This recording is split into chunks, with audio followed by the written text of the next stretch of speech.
ગુજરાતના લાખો પરિવારોને મળ્યું પોતાના સપનાનું ઘર। જૂનાગઢ જિલ્લામાં આજે કાર્યક્રમ યોજાયો હતો। તેમાં જૂનાગઢ તેમજ કેશોદ ખાતે પણ આયોજન કરવામાં આવ્યું હતું।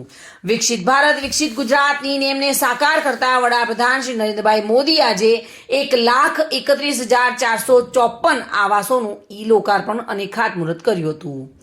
આવાસ અર્પણના ઐતિહાસિક કાર્યક્રમમાં ગુજરાતના તમામ 182 વિધાનસભા ક્ષેત્ર જોડાયા હતા। વડાપ્રધાન નરેન્દ્રભાઈ મોદી અને ભૂપેન્દ્રભાઈ પટેલ આજે તારીખ 10 ફેબ્રુઆરીના રોજ વર્ચ્યુઅલ માધ્યમથી 1,31,454 આવાસોનું લોકાર્પણ અને ખાતમુહૂર્ત કર્યું હતું। આવાસ અર્પણના આ ઐતિહાસિક કાર્યક્રમમાં ગુજરાતના 115 ગ્રામીણ મત વિસ્તાર અને 67 જેટલા શહેરી મત વિસ્તાર ક્ષેત્રો જોડાયા હતા।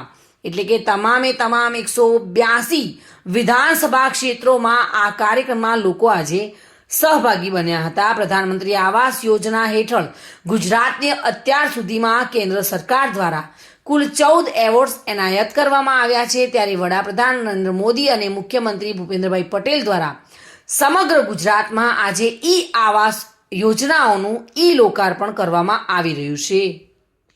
શ્રી નરેન્દ્રભાઈ મોદી સાહેબની વર્ચ્યુઅલ ઉપસ્થિતિમાં અને માનનીય મુખ્યમંત્રી શ્રી ભૂપેન્દ્રભાઈ પટેલની ઉપસ્થિતિમાં આજે બનાસકાંઠા જિલ્લાના ડીસા ખાતે જે પીએમએવાય લોકાર્પણ અને ખાતમુહૂર્તનો પ્રોગ્રામ યોજાયો હતો એના અનુસંધાને રાજ્યમાં તમામ 182 વિધાનસભા ક્ષેત્રમાં પણ પ્રોગ્રામ યોજાયા હતા અને એમાં જૂનાગઢ જિલ્લાના 5 વિધાનસભા ક્ષેત્રમાં આ કાર્યક્રમ આજે યોજવામાં આવ્યો, જેમાં મોટી સંખ્યામાં લોકો ઉપસ્થિત રહ્યા હતા।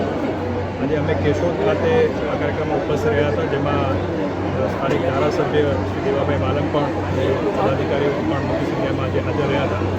જિલ્લામાં કુલ 1700 જેટલા લોકોને આજે પોતાનું ઘર આ કાર્યક્રમના માધ્યમથી મળ્યું છે, જેની કિંમત લગભગ 27 કરોડ રૂપિયા જેટલી થાય છે અને દેશભરમાં અને રાજ્યમાં પણ મોટી સંખ્યામાં લોકોને આ આવાસ યોજનાનો લાભ થઈ રહ્યો છે અને મોટી સંખ્યામાં લોકો આજે હાજર રહી પોતાના જે પ્રતિભાવો છે એ પણ આપ્યા હતા।